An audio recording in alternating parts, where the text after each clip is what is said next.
अगर आप वर्ष 2025 में बोर्ड एग्जाम देना चाहते हैं और क्लास 9th के स्टूडेंट हैं, तो पूरा के पूरे परीक्षा अध्ययन से अब मैं मोस्ट आईएमपी क्वेश्चंस बताने वाला हूं, जो आपके एग्जाम में देखने को मिलेगा। लगातार मैं परीक्षा अध्ययन से क्वेश्चंस को करा रहा हूं एंड आज हम कवर करेंगे परीक्षा अध्ययन का एक नेक्स्ट भाग को। तो चलिए स्टूडेंट, फटाफट हम ओपन करते हैं। सबसे पहले ब्लूप्रिंट को देखते हैं, फिर उसके अकॉर्डिंग अपनी पढ़ाई को आगे बढ़ाते हैं। देखिए, जैसे मैं परीक्षा अध्ययन ओपन करता हूं तो यहाँ पर हमारा ब्लूप्रिंट दिया गया है एंड इसी ब्लूप्रिंट के अकॉर्डिंग हमें पढ़ाई करनी है और ओपन स्कूल बोर्ड द्वारा इसी ब्लूप्रिंट के आधार पर प्रश्न पत्र बनाया जा रहा है। मैं आगे बढ़ता हूं तो यहाँ पर कई प्रकार के सेट दिए गए हैं, जैसे कि आप देख सकते हैं आदर्श प्रश्न पत्र का सेट नंबर 1 है। ऐसे ही कई सारे सेट दिए गए हैं, आप बेहतरीन तैयारी के लिए इसे देख सकते हैं, लेकिन ये सब हम अंतिम में देखेंगे क्योंकि अभी हमें पूरा का पूरा परीक्षा अध्ययन कवर करना है। तो देखिए, ऑलरेडी इसके 2 वीडियो अपलोड हैं जिसमें मैं काव्य खंड के संपूर्ण संदर्भ प्रसंग और प्रश्न उत्तर को कवर कर दिए हैं। इस वीडियो में हम कवर करेंगे कि हमारे मोस्ट आईएमपी कवि परिचय कौन कौन से होना है जो हमारे एग्जाम में देखने को मिलेगा। तो चलिए, आप अपना नजर अपने स्क्रीन पर रखिएगा। इसे मैं थोड़ी जूम करता हूं ताकि विजुअल रहे आपके लिए आपका कवि परिचय। हमें सबसे पहला कवि देखना है कबीर दास जी। अब इसमें से प्रश्न कैसे बनता है, इसे जरा ध्यान से सुनिएगा। प्रश्न आएगा कि कबीर दास जी की 2 रचनाएं भाव पक्ष और कला पक्ष लिखिए। यह कभी कभी प्रश्न ऐसा आता है कि कबीर दास जी की 2 रचनाएं साहित्यिक परिचय सहित बताइए, और ये प्रश्न आपके 2 नंबर का रहता है। तो आइए देखते हैं कि किस प्रकार से इसका आंसर लिखेंगे। देखो, सबसे पहले आपको इनके बारे में पता होना चाहिए। अगर मैं कबीर दास जी की बात करूं तो 1398 काशी में इनका जन्म हुआ था।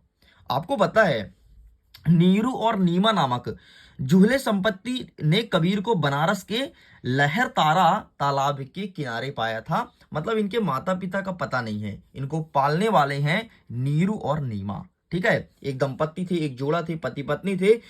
इनको बनारस के एक तालाब के तट पर इनको पाए थे। आगे बढ़ते हैं तो कबीर प्रसिद्ध संत रामानंद के शिष्य माने जाते हैं, और ये जैसे बड़े हुए तो रामानंद एक गुरु थे, उनको अपना गुरु मान लिया। आपको पता है, इनके पत्नी का नाम लोई था, पुत्र का नाम कमाल था और पुत्री का नाम कमाली थी। और आगे चल करके कबीर दास ने भी कमाल किया था, है ना। तो याद रखना, पत्नी का नाम लोई, पुत्र का नाम कमाल और पुत्री का नाम कमाली था। उन्होंने मूर्ति पूजा, कर्मकांड और बाहरी आडंबर का विरोध किया, और ये तुम्हारे साहित्यिक परिचय में काम आने वाला है कि कबीरदास जी मूर्ति को नहीं मानते थे, कर्मकांड को नहीं मानते थे, और जितने बाहरी आडंबर मतलब दिखावे की दुनिया थी ना, इनका हमेशा अपने रचना में विरोध ही करते थे। आपको पता है, इन्होंने हिंदू मुस्लिम को एक करने का नारा दिया है।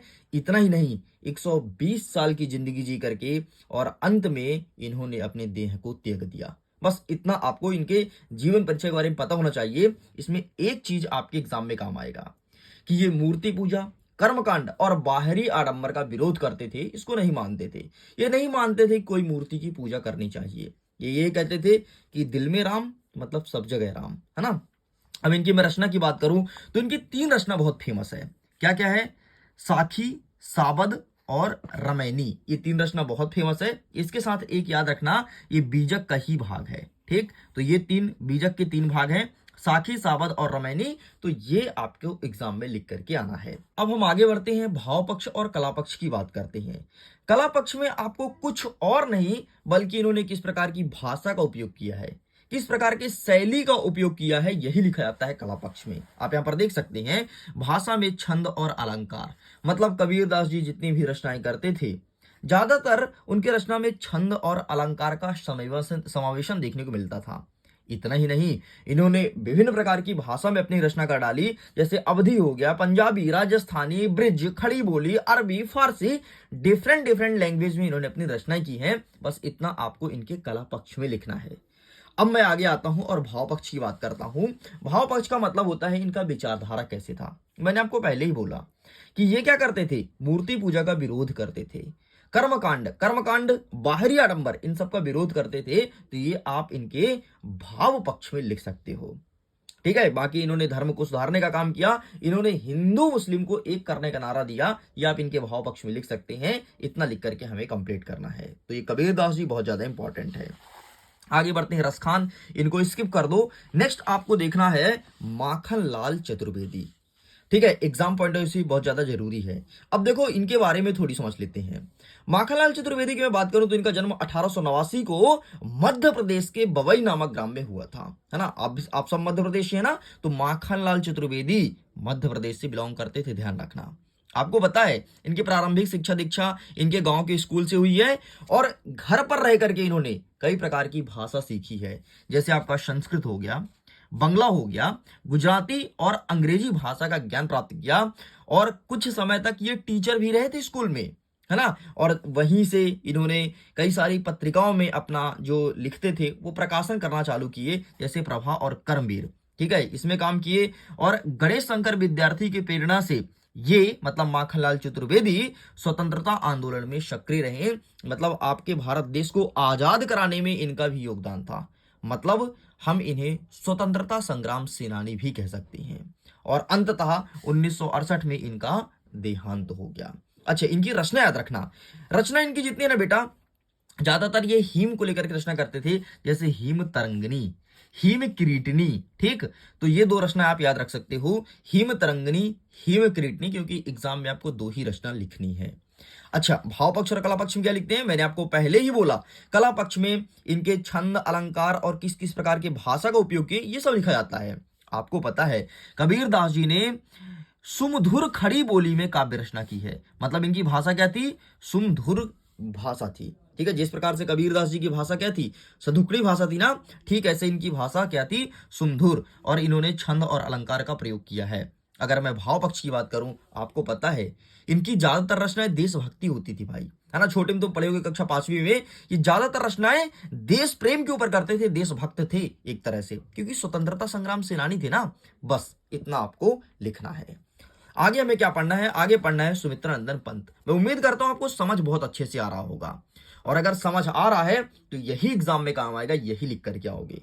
अब देखो सुमित्रानंदन पंत की मैं बात करता हूं, तो सुमित्रानंदन पंत का जन्म 1900 में कौसानी नामक ग्राम, जिला अल्मोड़ा, उत्तराखंड में हुआ था। मतलब सुमित्रानंदन पंत, अरे भाई सुमित्रानंदन पंत मतलब आनंद है, तो आनंद कहाँ मिलता है, उत्तराखंड में आनंद मिलता है ना, क्योंकि उत्तराखंड में बहुत अच्छी अच्छी तालाबें, हरियाली चारों तरफ देखो तो, है ना, एकदम ठंडी हवा। तो आनंद कहाँ मिलेगा, जहां ये सब होगा। और सुमित्रानंदन पंत मतलब आनंद, और आनंद कहाँ मिलेगा, उत्तराखंड में। तो इनका जन्म उत्तराखंड में हुआ था, है ना।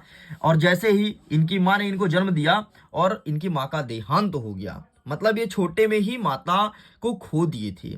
आपको पता है इनकी पढ़ाई लिखाई ना अल्मोड़ा से हुई थी, और ये एमए किए भाई, है ना। एमए करते हुए ये भी गांधी जी के साथ असहयोग आंदोलन में जुड़ गए। मतलब ये भी स्वतंत्रता संग्राम सेनानी थी। अब सिंपल सा यार, अगर ये भी स्वतंत्रता संग्राम सेनानी होंगे तो इनकी रचना भी देशभक्ति ज्यादातर देखने को मिलेगी, इस चीज को ध्यान रखिएगा। अच्छा, आगे बढ़ते हैं, इनकी रचना को देखते हैं। रचना में क्या क्या याद करना है, एक आप याद कर लेना वीणा, ठीक है। दूसरा याद कर लेना आप युगपथ। तीसरा याद आप कर सकते हो गुंजन। बाकी तीन में काम चला लो, ये सरल सरल है, बाकी आप अपने हिसाब से देख लो, जो तुमको ज्यादा सरल लगे उसे आप याद कर लेना।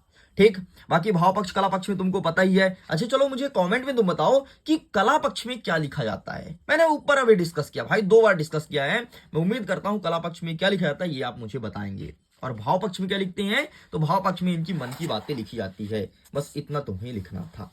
आगे बढ़ते हैं, सर्वेश्वर दयाल सक्सेना, जो कि हमारे एग्जाम पॉइंट ऑफ व्यू से इंपॉर्टेंट नहीं है। तो आपको 3 पढ़ना है, कौन कौन सा, सबसे पहले आपको कबीर जी को पढ़ना है, इसके बाद आपको माखनलाल एंड सुमित्रानंदन पंत। अगर इतना तुम पढ़ लिए तो तुम्हारा कवि परिचय होता है कंप्लीट। चलो इसके कुछ क्वेश्चंस देख लेते हैं। चलो, कबीर दास जी की एक रचना बताओ, कुरुक्षेत्र, साकेत, बीजक या रामायण। तो क्या है, तो बीजक है। बीजक के 3 भाग थे, अगर आपको याद होगा तो मैंने अभी पढ़ाया है। ये रहा बीजक के 3 भाग, साखी, शबद और रामायणी, ये बीजक के 3 भाग हैं। तो बस देख लो, पहला प्रश्न तुमसे बन गया ना, अभी तुमने पढ़ा और तुमसे बन गया। कबीर दास जी की मृत्यु कभी नहीं पूछता। अच्छा एक चीज ध्यान रखना, ये प्रश्न 2023 में पूछा भी जा चुका है, ठीक है।